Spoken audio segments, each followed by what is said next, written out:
Good morning from Kurseong. Amairaj হোমস্টের balcony থেকে সামনের পাহাড়গুলি কি অপরূপ লাগছে। আমরা কাল এসেছি এখানে।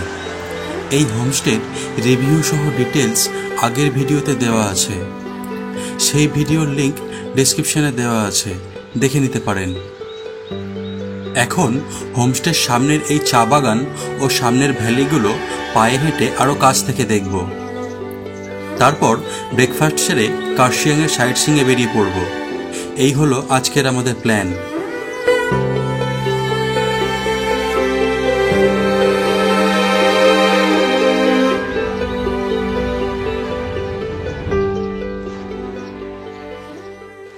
হোমস্টে থেকে বেরানো মাত্রই বৃষ্টি শুরু হলো। হোমস্টের পিছন দিকেই এই গাছটি চোখে পড়ল, মনে হচ্ছে তো আপেল গাছ।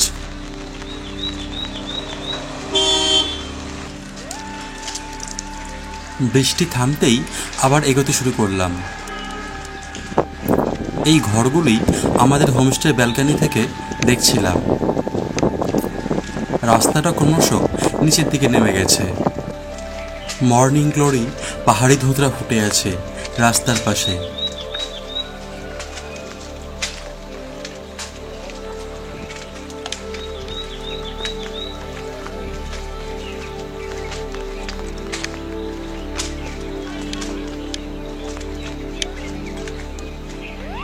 পাইন গাছের কোটরে বিরাজ করছেন স্বয়ং বাবা মহেশ্বর।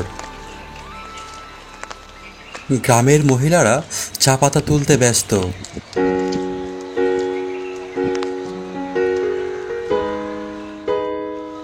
ডাইনে বাঁয়ে সবুজ চায়ের বাগান, আর তার মাঝ থেকে চলে গেছে সরু গ্রামের পথ।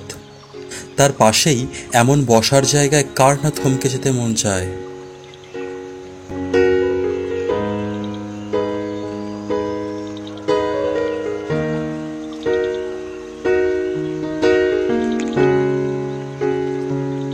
ওই দূরে দেখা যাচ্ছে আমাদের হোমস্টে।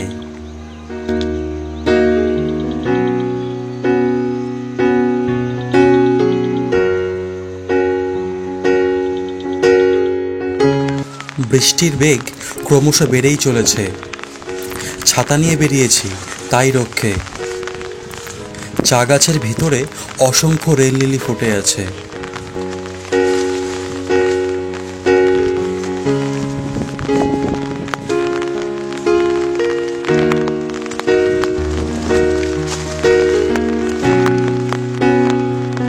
পাহাড়ের নিচের দিকে কিছু সাদা মেঘ, আর উপরে কালো মেঘেদের ছায়া। সাদা কালো মেঘের এমন সহাবস্থান এই পরিবেশেই সম্ভব। আর আমার ডান দিকে ভিজে চলেছে পুরো কার্শিয়াং শহর।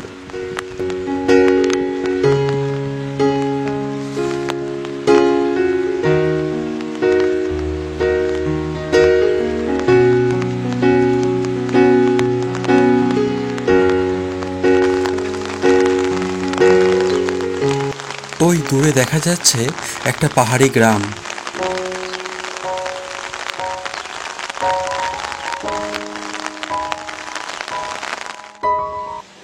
হোমস্টেতে ফিরে এসে দেখি ব্রেকফাস্ট রেডি।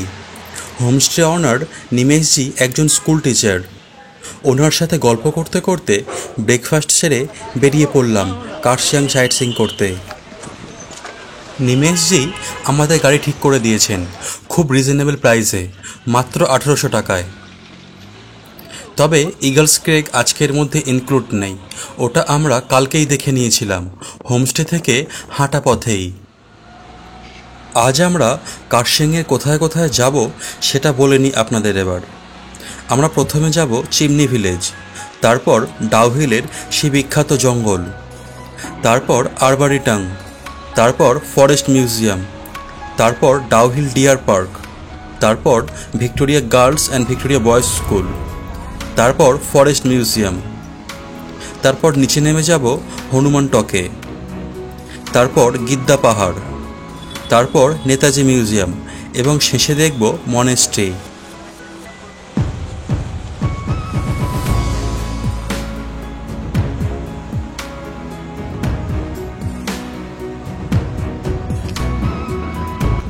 দুই ধারে পাইন গাছের সারির ভিতর দিয়ে চিমনি গ্রামে যাওয়ার রাস্তাটা অসাধারণ।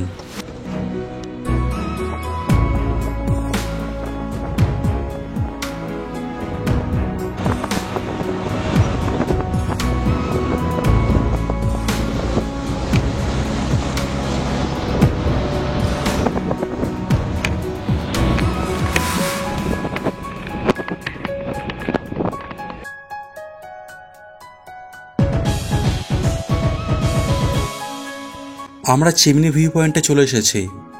আরও কিছুটা গেলেই পড়বে চিমনি ভিলেজ। কার্শিয়াং থেকে এই চিমনি ভিলেজের দূরত্ব 8 কিলোমিটার।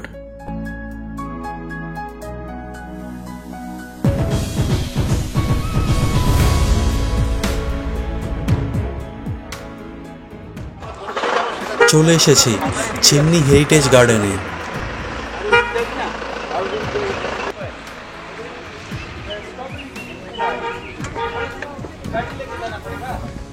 20 টাকার টিকিট কেটে ভিতরে প্রবেশ করতে হয়। সকাল 10টা থেকে বিকেল 4টে পর্যন্ত এই চিমনি গার্ডেন খোলা থাকে। সপ্তাহের বৃহস্পতিবার বন্ধ থাকে এই গার্ডেন।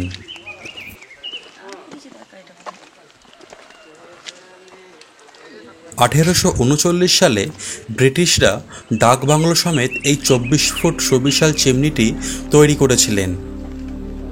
সময়ের সাথে সাথে ডাকবাংলোটি সম্পূর্ণ বিলুপ্ত হয়ে যায়, থেকে যায় একাকী এই চিমনিটি। 185 বছরের প্রাচীন এই চিমনির নাম অনুসারেই এই গ্রামের নাম হয় চিমনি। গাছের ভিতর দিয়ে মেঘেরা ছুটে বেড়াচ্ছে।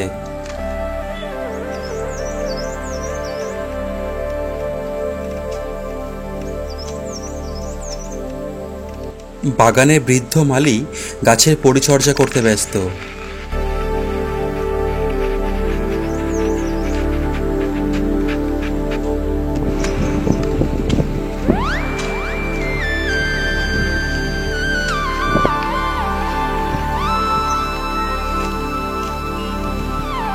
আকাশ পরিষ্কার থাকলে সারাদিন বসে বসে দেখুন কাঞ্চনজঙ্ঘা, অথবা মেঘেদের ছুটে চলা।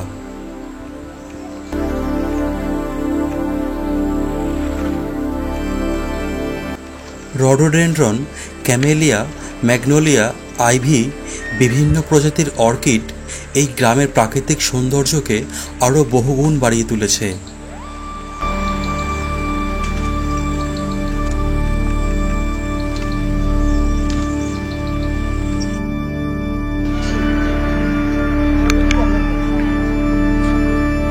হাতে সময় থাকলে এই পাইন গাছের ভিতর দিয়ে ছোটোখাটো ট্রেক করে নিতে পারেন, দারুণ রোমাঞ্চকর হবে।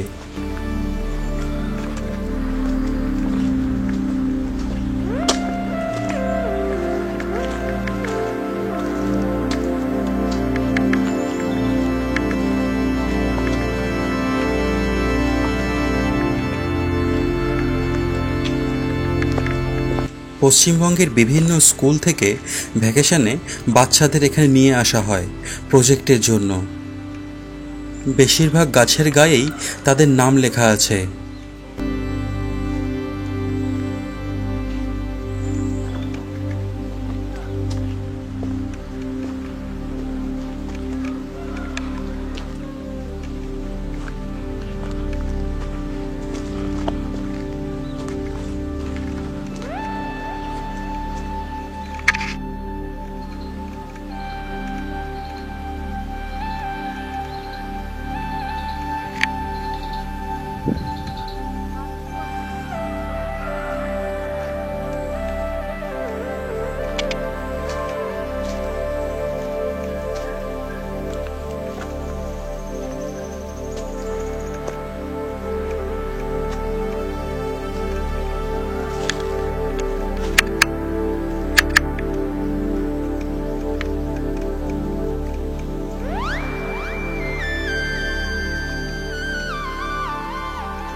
এখন আমরা চলেছি কার্শিয়াংয়ের চারিদিক জঙ্গল বেষ্টিত সেই বিখ্যাত ডাউহিল ডেথ রোড দিয়ে। নামটা শুনলেই বেশ গা ছমছমে ব্যাপার। যারা নির্জনতাকে পছন্দ করেন কার্শিয়াংয়ে আসলে অবশ্যই এই জায়গাটিকে হিটলিস্টে রাখবেন।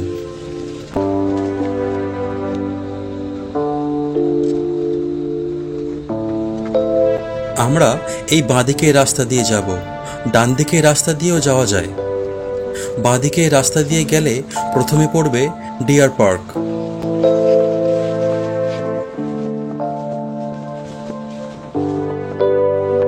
এই দিকের রাস্তাটাই বেশি নির্জন। আমি রেকমেন্ড করব ভৌতিক অনুভূতির জন্য নয়, শুধুমাত্র নির্জন প্রকৃতিকে অনুভব করার জন্যই আসুন।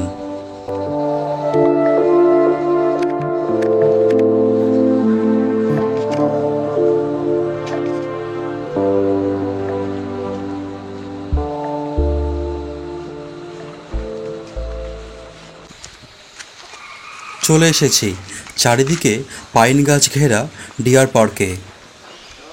ভিতরে তো কোনো ডিয়ার চোখে পড়ছে না, হয়তো কোনো কালে ছিল, তার নাম অনুসারেই হয়তো এই পার্কটির নাম ডিয়ার পার্ক।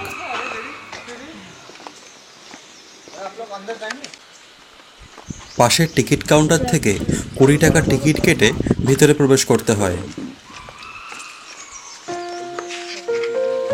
বাচ্চাদের খেলার জন্য বেশ কয়েকটি অ্যাক্টিভিটি আছে এখানে, কিছু বসার জায়গাও করা আছে।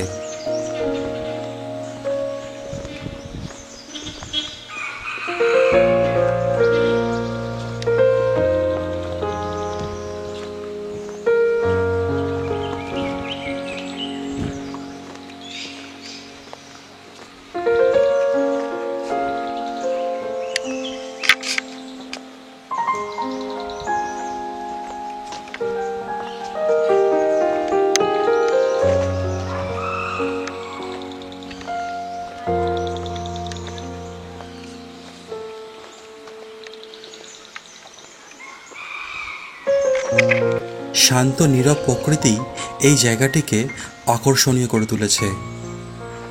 আওয়াজ বলতে বিভিন্ন পাখির ডাক ছাড়া আর কিছুই নেই।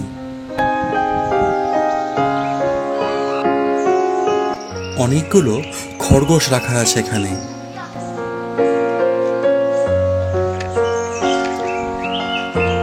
আর জঙ্গলের ভিতর থেকে মাঝে মাঝে ডেকে উঠছে বনমুরগি। এই জায়গাটা কেমন লাগছে বলুন। আস্তে আস্তে কুয়াশা এসে পুরো পার্কটাকে আলো ছায়ায় ঢেকে দিল।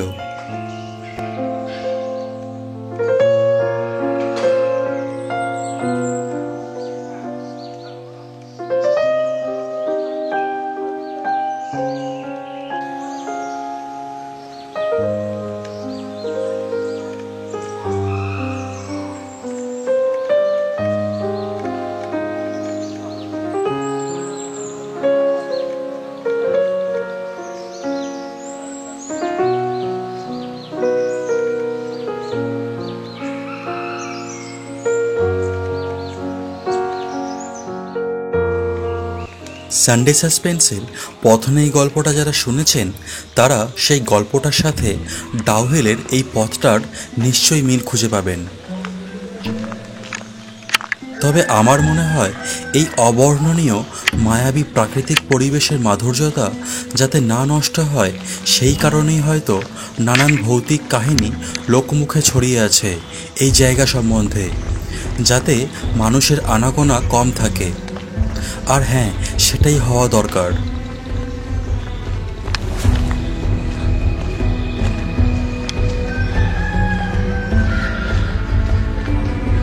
কি অসাধারণ লাগছে জায়গাটা। মনে হচ্ছে গাছগুলো যেন মানুষের হাতের মতো তার শাখা পোশাকা মেলে একে অপরকে আলিঙ্গন করে আছে। ঘন কুয়াশা পুরো ডাউহিলের জঙ্গলকে গ্রাস করে অন্ধকারে আচ্ছন্ন করে রেখেছে। গাছের ঘনত্ব কম যেখানে, সেখান থেকে সূর্যের আলো যেন কুয়াশার ভিড় ঠেলে ঠেলে অনেক ছাঁকনি ভেদ করে নিচে আসছে। আমার জীবন সার্থক এই কারণেই যে আমার সৃষ্টিকর্তা আমার মা বাবা আমাকে এই পৃথিবীতে এনেছিল এই স্বর্গীয় অনুভূতিকে অনুধাবন করার জন্য।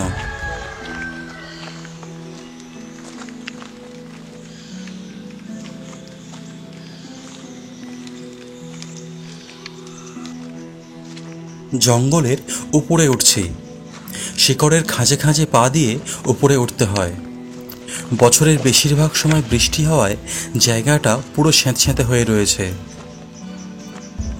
আর এই কারণেই প্রচুর অর্কিডের বাস এই জঙ্গলে। যারা আসবেন এখানে জঙ্গলের এই নীরবতা যাতে না ভাঙে সেই চেষ্টাই করবেন।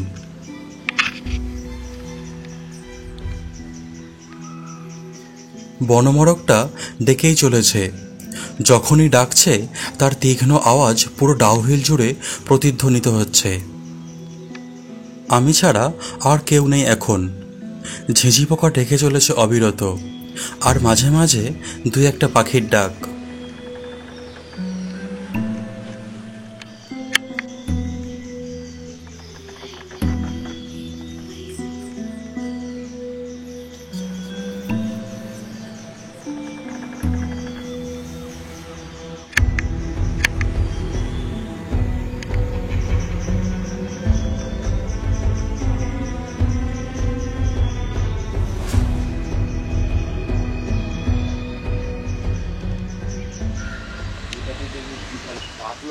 ডিয়ার পার্ক থেকে একটু এগোলেই রাস্তার উপরেই পড়বে এই আর্বরিটাম। টিকিট কেটে ভিতরে যেতে হয়, তবে টিকিট কাউন্টার বন্ধ আছে এখন। এখানে ট্রেকিং এবং ক্যাম্পিং করানো হয় বন দপ্তর থেকে। খুব কম লোকই জানেন এই জায়গাটা সম্বন্ধে। সিমেন্টের রাস্তা দিয়ে হালকা চড়াই ভেঙে জঙ্গলের ভিতর দিয়ে ওপরে উঠতে হয়।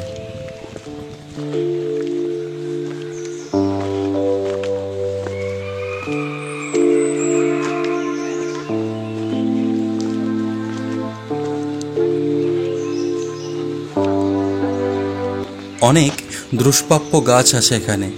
সেই গাছগুলোর গায়ে ডিটেইলিং করা আছে।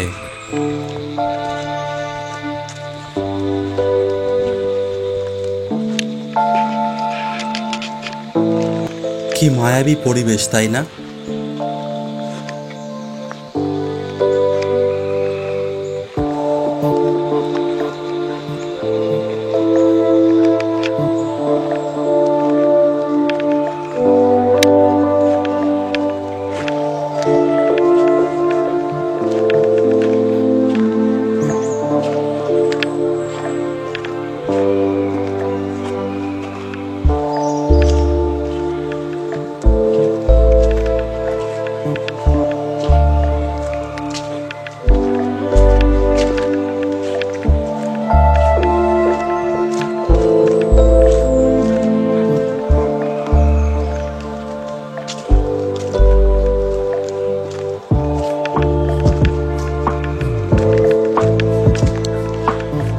উপরে উঠতে উঠতে সাপের মতো আঁকাবাঁকা রাস্তাটা যেখানে শেষ হয়েছে সেখানেই রয়েছে ক্যাম্প করার ব্যবস্থা।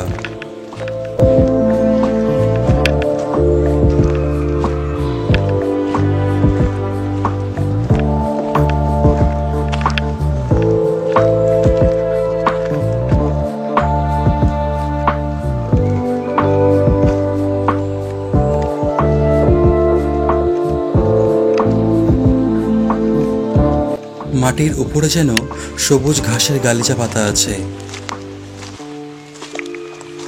চারিদিকে ছড়িয়ে অসংখ্য ছোট ছোট বন্য অর্কিড।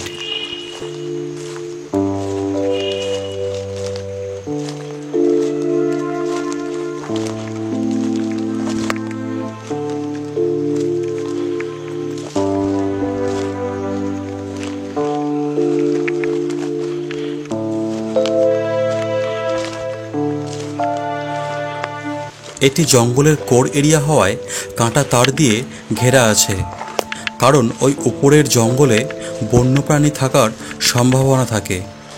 তাই খুব তাড়াতাড়ি কয়েকটা ছোট ছোট ক্লিপ নিয়ে তাড়াতাড়ি নিচে নেমে আসলাম।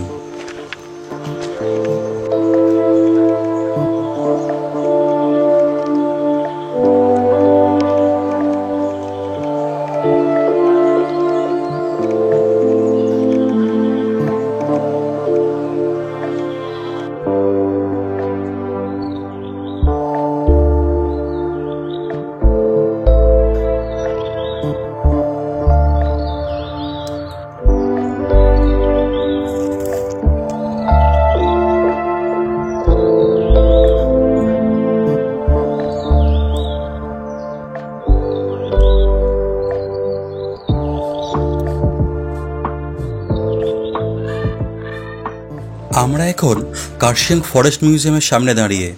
রাজ্য বন দপ্তর দ্বারা পরিচালিত মিউজিয়ামটি সম্পূর্ণ ডাউহিল জঙ্গলের মধ্যে অবস্থিত।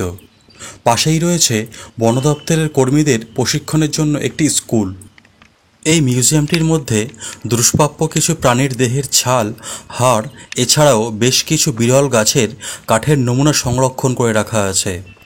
আমরা টিফিন টাইমে আসার জন্য মিউজিয়ামটি বন্ধ ছিল, তাই 2টোর আগেই আসার চেষ্টা করবেন। ভিক্টোরিয়া বয়েজ স্কুল যাওয়ার পথেই চোখে পড়ল সুন্দর নির্মীয়মান এই কলেজটি।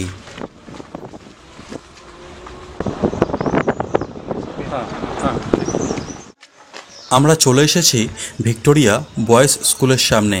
এই স্কুলটি পশ্চিমবঙ্গ সরকার দ্বারা পরিচালিত আইসিএসসি ইংলিশ মিডিয়াম স্কুল। স্কুলে ঢোকার মুখেই ডান দিকে আছে একটি দোকান। এখানে দারুণ মোমো পাওয়া যায়, ট্রাই করতে পারেন। এটি মূলত একটি বোর্ডিং স্কুল হলেও বাড়ি থেকেও অনেক স্টুডেন্ট আসা যাওয়া করে। এখানে ক্লাস 4 থেকে 10 পর্যন্ত পড়াশোনা করানো হয়।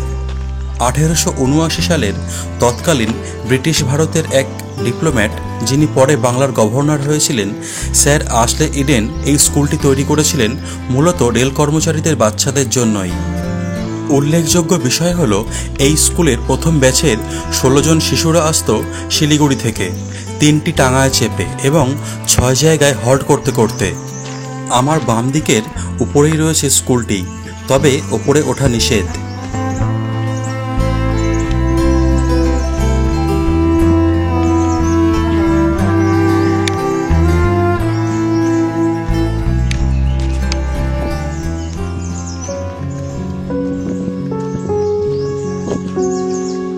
আমার সামনেই নীরবে একাকী দাঁড়িয়ে আছে ডাউহিলের সেই বিখ্যাত চার্চ। আস্তে আস্তে মেঘ এসে পুরো চার্চটাকে গ্রাস করে নিল। বর্তমানে কাঁটা তার দিয়ে ঘেরা আছে পুরো চার্চটি, যাতে ভিতরে কেউ প্রবেশ করতে না পারে।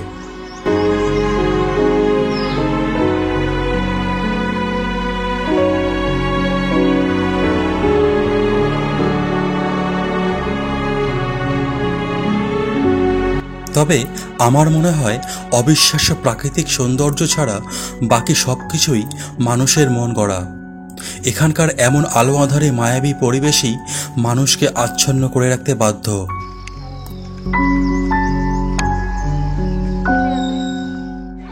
ভিক্টোরিয়া বয়েজ স্কুল থেকে 1 কিলোমিটার রাস্তা পার করে চলে এসেছি ভিক্টোরিয়া গার্লস স্কুলের সামনে। টিফিন টাইম এখন।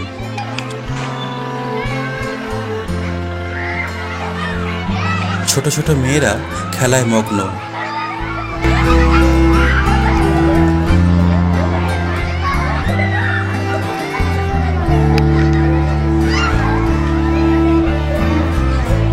পাশেই দাঁড়িয়ে ভিক্টোরিয়া বয়েজ স্কুল প্রতিষ্ঠিত হওয়ার প্রায় 10 বছর পরে তৈরি হওয়া শতাব্দী প্রাচীন এই স্কুলটি।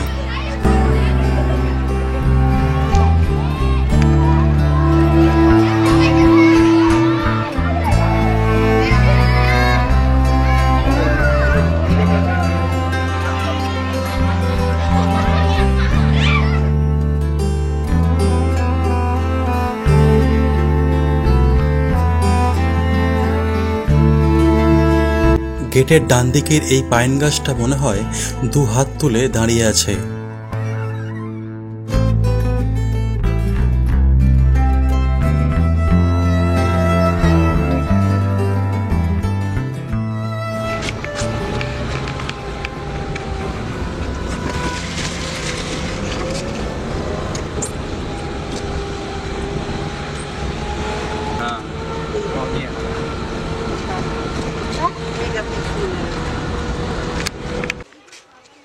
আমরা এখন কার্শিয়াংয়ের 40 ফুট সুবিশাল হনুমান স্ট্যাচুর সামনে দাঁড়িয়ে। 2021 সালে হনুমান জয়ন্তীর দিন গোর্খা টিউটোরিয়াল অ্যাডমিনিস্ট্রেশনের উদ্যোগে এটি সর্বসাধারণের জন্য ওপেন করা হয়েছিল। পাশে একটি মন্দিরও রয়েছে, চাইলে পুজো দিয়ে নিতে পারেন।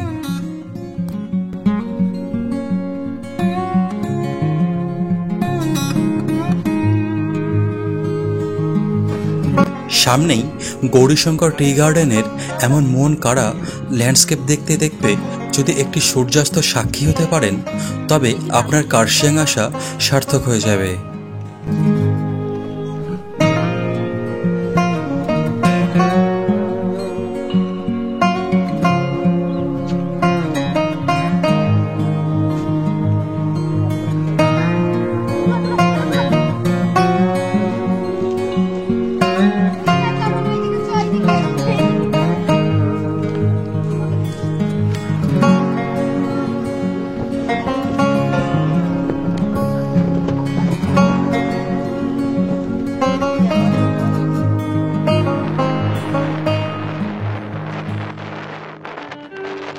ওই দূরে কার্শিয়াং শহরকে ডান দিকে রেখে আমরা চলেছি গিদ্দে পাহাড়ের দিকে।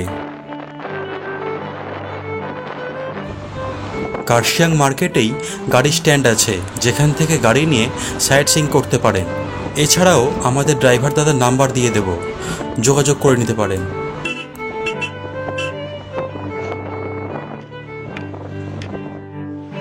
পাহাড়ের গা ঘেঁষে গাছ না কেটে তৈরি এই অভিনব বাড়িটি দেখে খুবই আশ্চর্য হলাম। সত্যি, সৎ ইচ্ছা থাকলে কোনো কিছুই অসম্ভব নয়। আমাদের বাম পাশ দিয়েই চলে গেছে টয় ট্রেনের রাস্তা। ভাবছি যদি এখন একটি টয় ট্রেন যেত।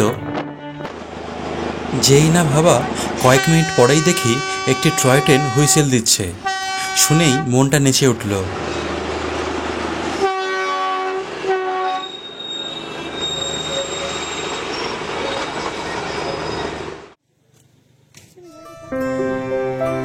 আমরা এখন চলে এসেছি কার্শিয়াংয়ের নেতাজি মিউজিয়ামে। দার্জিলিং জেলায় অবস্থিত এই মিউজিয়ামটি কার্শিয়াং টাউন থেকে প্রায় 4 কিমি দূরে অবস্থিত। বর্তমানে এটি নেতাজি ইনস্টিটিউট ফর এশিয়ান স্টাডিজের আন্ডারে আছে। আর এই হলো আমাদের সবার প্রিয় নেতাজি সুভাষচন্দ্র বোসের একটি আবক্ষ মূর্তি।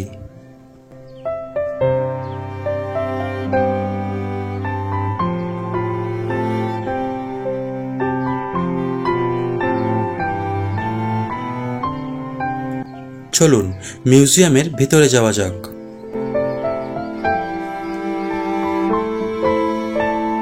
নেতাজির বড় ভাই আর এক স্বাধীনতা সংগ্রামী শরৎচন্দ্র বসু 1922 সালে আসামের তৎকালীন ডেপুটি পুলিশ সুপার পিটার লেসলির কাছ থেকে এই বাড়িটি কিনেছিলেন। 1996 সাল পর্যন্ত বাড়িটি বসু পরিবারের অধীনে ছিল। 1997 সালে পশ্চিমবঙ্গ সরকার বাড়িটি সংস্কার করে। 2000 সালে বাড়িটি মিউজিয়াম হিসেবে উদ্বোধন করা হয়। 1936 সালে নেতাজি সুভাষচন্দ্র বসুকে ব্রিটিশরা প্রায় 7 মাস এখানে গৃহবন্দী করে রেখেছিল। এই বাড়িতে বসেই তিনি 1938 সালের হরিপুরা কংগ্রেসের ভাষণের খসড়া লিখেছিলেন। এই ক্যামেলিয়া গাছটি 1934 সালে শরৎচন্দ্র বসু লাগিয়েছিলেন। এই বাসভবন থেকেই তাঁর স্ত্রী এমিলির কাছে অসংখ্য চিঠি পাঠিয়েছিলেন তিনি। নেতাজির লেখা সব চিঠি এবং ফাইল এখানে অতি যত্নে সংরক্ষিত করা আছে। এছাড়াও সংরক্ষিত আছে পরিবারের সাথে তোলা অনেক ছবি। নেতাজি এই গিদ্দা পাহাড়ে সকালে হাঁটাহাঁটি করতেন। পাগলঝোড়া নামক পাহাড়ি ঝর্ণার মধ্য দিয়ে নেতাজির সকালের হাঁটার ছবিও আছে। এছাড়াও রয়েছে নেতাজির ব্যবহৃত খাট, টেবিল, আরাম চেয়ার প্রভৃতি। মিউজিয়ামের ভিতরে ছবি তোলা এবং ভিডিও করা নিষিদ্ধ আছে।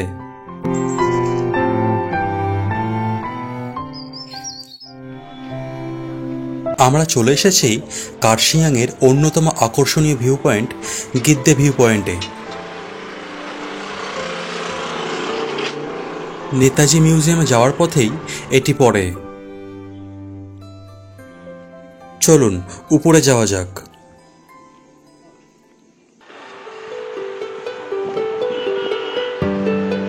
রোপওয়ের অসমাপ্ত কাজ পড়ে আছে। ডানা মেলা চিলের মতো পাহাড়ের পাশ দিয়ে সরু আঁকাবাঁকা রাস্তা এই জায়গাটাকে আরো আকর্ষণীয় করে তুলেছে। পাহাড়ের গায়ে গায়ে কত রং বেরঙের ঘরবাড়ি।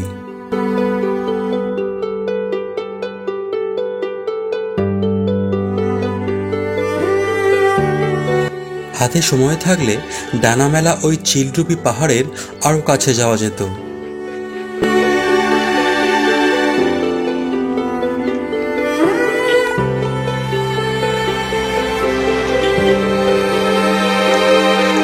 স্কুল থেকে বাচ্চারা বাড়ি ফিরছে।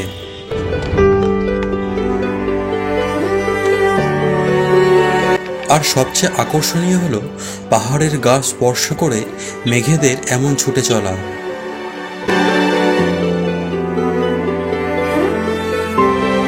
প্রকৃতির চেয়ে বড় শিল্পী বোধহয় আর কেউ হতে পারে না। মেঘ এসে আঁকাবাঁকা রাস্তা সমেত পুরো পাহাড়টিকে আস্তে আস্তে ঢেকে দিল।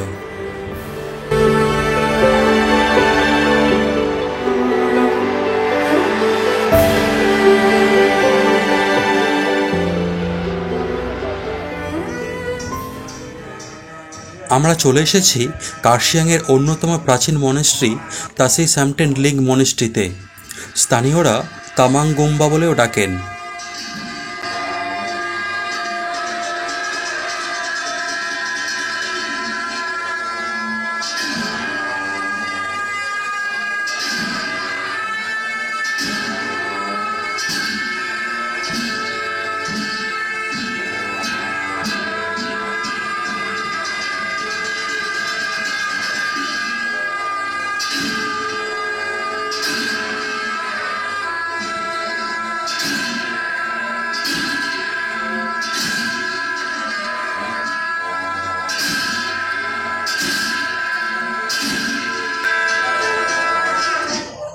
দুদিন বাদেই বুদ্ধ পূর্ণিমা, তাই সমস্ত মনেস্ট্রি জুড়ে উৎসব চলছে। বিভিন্ন জায়গা থেকে মঙ্করা এসেছেন এই উৎসবে যোগ দিতে।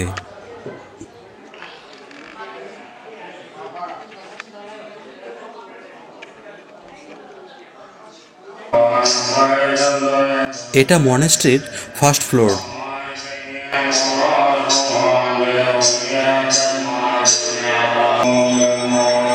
এখানেও ভগবান বুদ্ধের 3টি সময়কালের মূর্তি আছে, পাস্ট বুদ্ধা, প্রেজেন্ট বুদ্ধা এবং ফিউচার বুদ্ধার।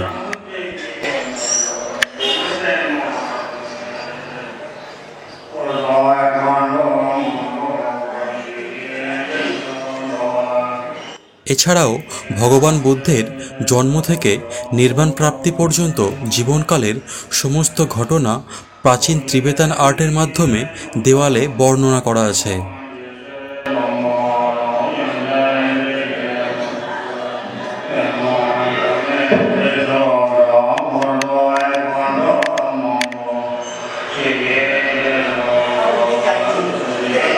কার্শিয়াংয়ে আসলে অবশ্যই আসবেন ভগবান বুদ্ধের এই শান্তির মনেস্ট্রিতে।